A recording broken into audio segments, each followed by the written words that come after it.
In the distant stretches of the galaxy, where planets shimmered with strange colors and the stars blinked like silent witnesses, a man named Evan sat inside a human diplomatic vessel, watching the swirling clouds outside the glass as the ship approached. A colony far removed from Earth's core systems, this colony was known for its trade, especially for its alien labor markets, where the Earth Coalition had formed quiet but firm control. Evan had been sent not for negotiations, not for peace talks, but for a task so common it had lost its meaning to many others before him. He was told to purchase a slave, an alien female, who would serve as a symbol of authority, a reminder of Earth's dominance over the species it encountered. The order came without emotion, just a message with a destination and a file attached. The file was thin, containing only a brief profile of the alien female assigned for acquisition. She was from a species native to the planet. Her appearance was not aggressive. Her eyes reportedly showed intelligence beyond what was expected. Her physical state was marked as healthy, but her spirit was noted as uncooperative. From manual labor, perhaps that is why she had been left unsold for so long. Evan read her name once, quietly to himself, Luma, and then closed the file, leaning back against the seat of the shuttle. As the shuttle descended, the landscape unfolded beneath him, red-brown soil stretching into valleys and sharp cliffs, buildings built from metal and stone. Surrounded by fences and guards, the market area buzzed with noise and movement. Traders shouting offers, slaves lined in silent rows, their eyes hollow and distant. Evan stepped off the ramp and walked slowly toward the designated area where the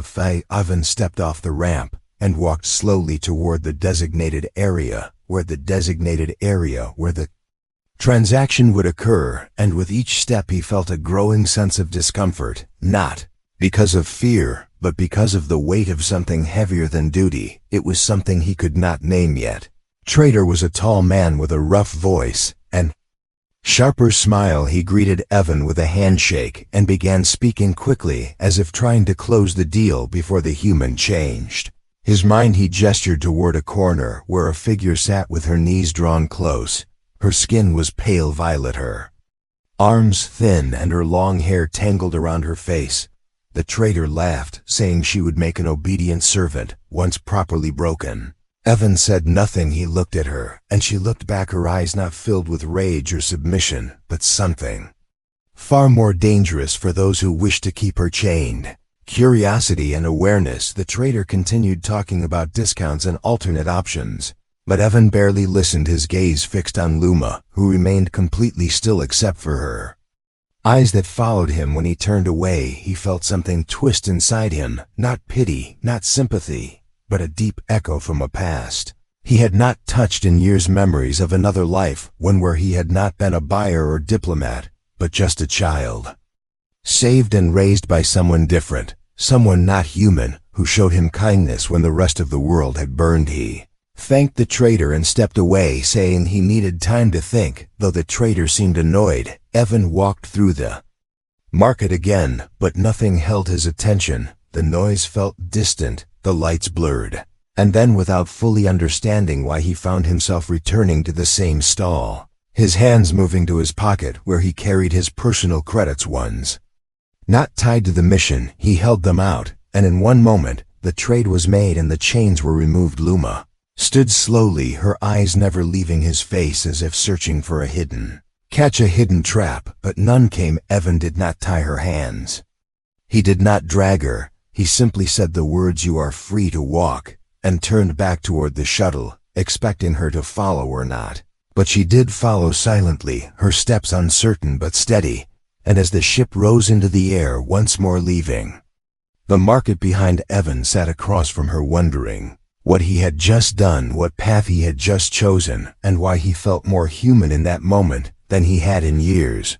Ship moved through the silence of space as Evan sat with his hands resting on his knees, his thoughts caught between duty and something far deeper he could not yet explain. Across from him sat Luma, quiet still, her arms folded around herself as if holding invisible chains.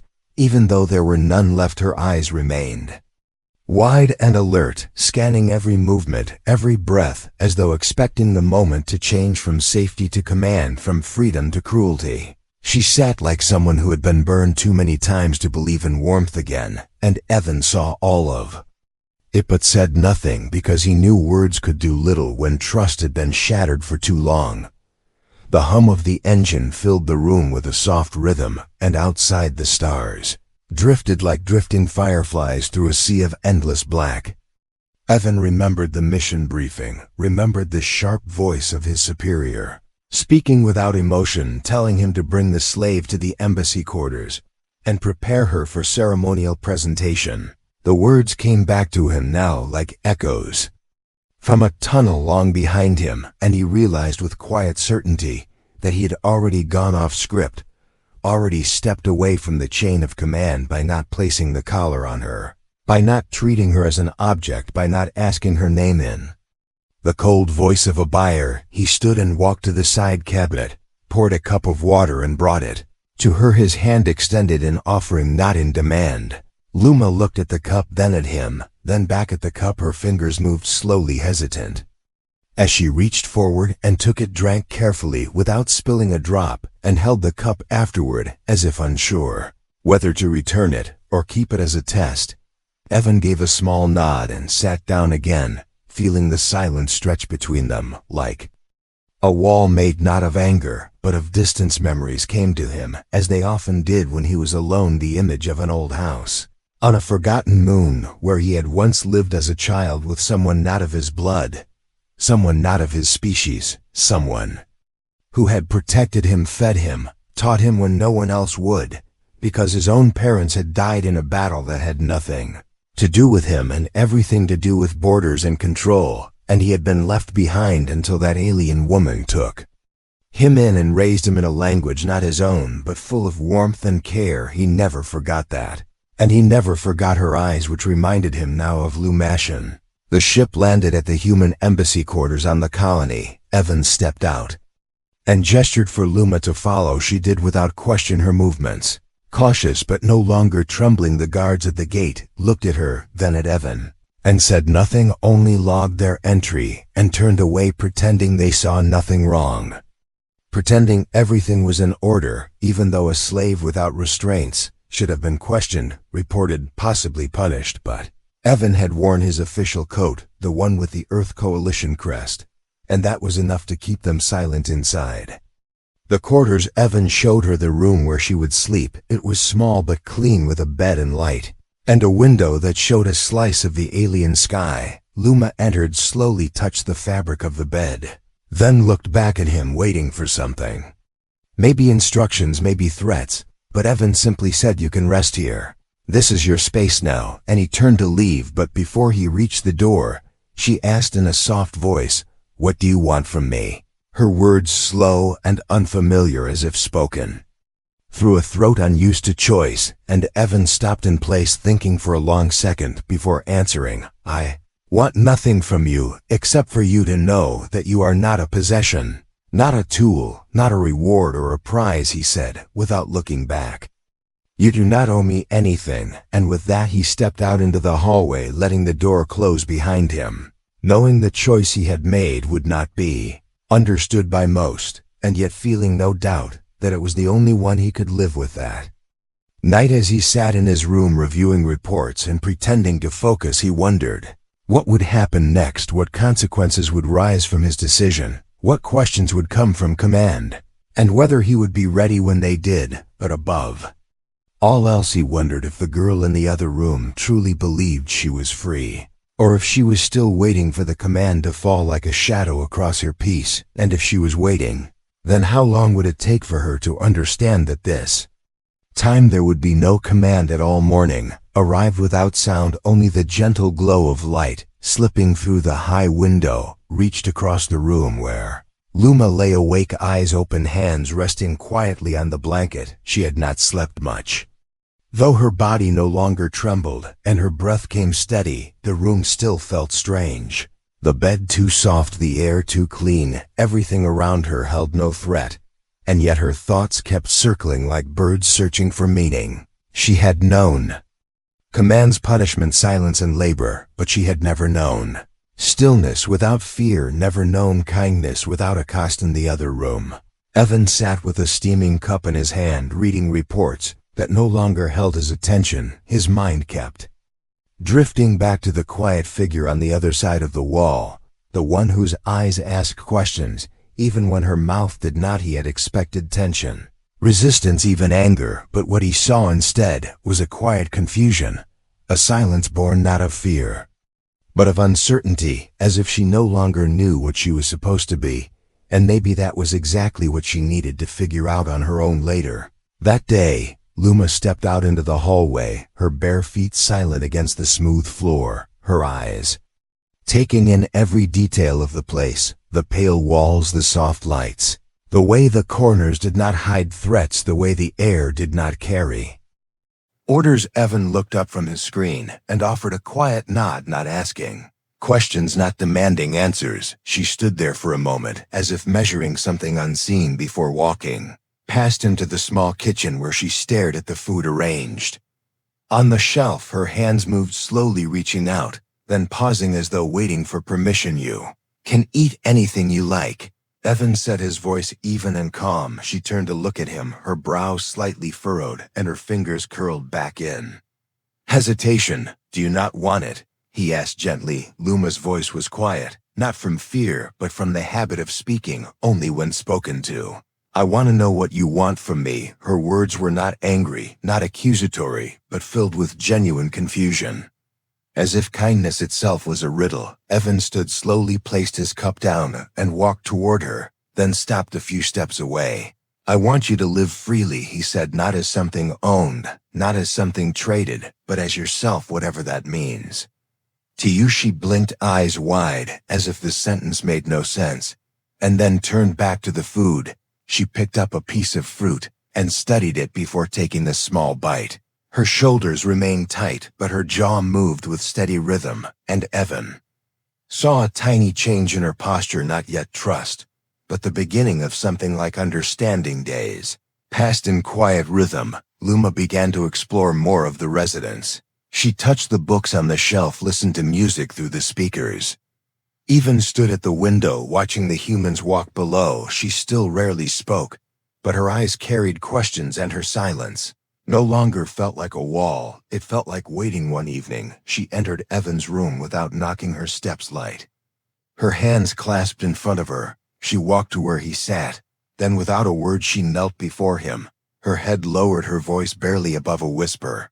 "I offer myself to you, if this is what you have wanted all along." Evan's breath caught in his throat, not from desire, but from the weight of her words. He stood, immediately stepped back, and gently helped her to her feet, looking into her face with calm but firm resolve. "You are not here to serve me," he said slowly. "You are not here because I expect something from you. You are here because you deserve more than chains and silence. You are not an object, and I do not want you like this." Her eyes met his, unsure of what to believe, unsure of how to accept what made no sense in the world she came from. "Why?" she asked again, this time not just out of confusion, but out of the deep ache of someone who had never been told she was more than a tool. Evan looked at her with quiet eyes. "Because someone once showed me compassion when I had nothing, when I was lost and alone, and I never forgot what that meant," he said slowly and clearly. "I cannot fix everything. I cannot free everyone. But I can choose not to become what I once feared. I can choose you, not as a slave, not as a servant, but as a person." Luma stood there, her arms still folded, her eyes locked on his, as if searching for cracks in the truth. But she found none, and in that still moment something shifted within her, something that felt too delicate to name and too strange to run from. Not love, not yet, but the spark of possibility, the opening of a door she had never seen before. And as she turned and walked back to her room, her steps no longer hesitated. They carried the weight of something new, something fragile and unfinished, but hers to carry. Time moved forward without pause, and within the quiet walls of the embassy quarters something began to change, not with loud events or sudden action, but with slow, small shifts that carried deep meaning. Luma no longer crept through hallways like a shadow. Instead, she walked with a little more steadiness, her steps no longer silent with fear, but thoughtful with observation. She watched how the lights adjusted in different parts of the day, how the rooms felt warmer when filled with music, how Evan sat with his books, sometimes lost in thought, and sometimes just watching the stars, as if he too was searching for a path unseen. Evan never asked her to do anything, never once demanded work or obedience. Instead, he offered space and time, as if he knew she needed more than food or shelter. He spoke to her gently, always with the same tone, the same steady eyes, never speaking down, never speaking up, just across, as though they stood on even ground. Though Luma had never known what even ground felt like in her world, people had levels and positions, and every action had consequence, every movement measured, every choice stripped from the ones born beneath others. She began to ask questions, not many, not all at once, but enough to show that curiosity was starting to grow again within her like a long dormant flame. She asked about Earth, about how many stars humans had reached, about why they had built embassies on alien soil, about what humans feared and what they loved. She asked about childhood stories, about rain, about music. Evan answered them all without mocking, without impatience, and in return, he asked nothing of her. He simply gave her answers, and with each one something in her unfolded. One evening, as they sat in the main room with soft lights casting shadows against the wall, Luma turned toward him and spoke of her people, not just in fragments but in full stories. She told of cities once filled with light and songs where knowledge was valued and shared. She told of gardens that glowed in the dark and languages that sang through air like woven threads of harmony. She told of her mother who painted with dust and her brother who danced like wind through trees. But her voice trembled when she spoke of the day humans arrived and turned it all to silence. Her words did not accuse, but they carried truth, and Evan listened not as a defender of his people, but as a witness to loss. The next day, Evan took her outside for the first time since their arrival, not far, just through the quieter lanes behind the main embassy buildings where the garden paths curled between flowering plants and tall stone walls. Luma moved slowly, eyes wide, as if seeing a dream she had long forgotten. She bent to touch a leaf, ran her fingers across a petal, lifted her face to the filtered sun, and closed her eyes for a moment. Evan watched without speaking, and felt something inside him settle, something quiet and powerful. But the peace did not last long, for the world beyond their walls had ears and eyes, and whispers began to stir among the other staff, among visiting officers and merchants, who noticed that the alien girl was no longer bound by rules, no longer carried by orders. One officer with sharp eyes and colder words approached Evan near the garden gate, with a smirk playing on his lips and mockery in his tone. He questioned Evan's choice of behavior, suggested that perhaps the diplomat had grown too fond of his property, and hinted that his actions might be seen as weakness or worse, betrayal. Before Evan could respond, Luma stepped forward, her voice calm and clear, her words fluent in human language. The officer stared in disbelief as she stood between them, with her chin raised and her eyes steady, and said, "I am no man's property, and this man has given me nothing but freedom." The officer scoffed but stepped back, not expecting defiance, not prepared for an alien to speak with such fire and clarity. He left with threats under his breath, but no courage to carry them out. News of the moment spread across channels. Quiet at first, but growing louder one by one. Others began to notice that a human had offered dignity where control was expected, that an alien had spoken without fear and claimed her own voice. The message spread not in formal speeches or broadcasts, but in stories and small acts of rebellion across outposts. Whispers rose of change, of questions being asked in places once ruled by silence. Evan and Luma returned to the residence, the air between them different, now not heavy with uncertainty, but filled with a bond not named and not explained, something real and unshakable. He poured tea without comment, and she sat beside him without hesitation, and in that moment, they both knew that the world around them was watching, waiting, and soon it would decide what to do with the truth they had dared to live. Storms do not always begin with thunder. sometimes they begin with whispers carried from one mind to another across cold metal walls and silent corridors, and now the whispers that had started from a garden confrontation had turned into voices, and those voices were no longer easy to ignore. The Earth Coalition headquarters sent a sharp communication wrapped in polite words, but soaked in quiet threat. They demanded Evan return the alien girl to Central Authority for reassessment and clarification of protocol violation. The words came without room for reply, masked as formality, but Evan understood their meaning clearly. They had heard too much, seen too much, and now they wanted silence again. Evan stood by the window, hands behind his back, while Luma sat in the same room, her posture still calm, but her eyes searching his face, reading every small shift, every silent breath. She had changed so much, not just in behavior, but in presence. No longer a shadow unsure of her place, she now carried herself with a stillness that came from knowing her own value, even if the world did not accept it. Yet she waited for him to speak, knowing something had shifted in the air between them. "They are coming," he said softly, "not tonight, but soon, and they will not ask, they will take. And they will cover it all with words that sound clean and legal and measured." She nodded slowly, her fingers folded gently in her lap. "Then we must leave," she said, not as a question, but as a decision. Evan turned to look at her, a small smile flickering on his lips, not of joy, but of shared resolve.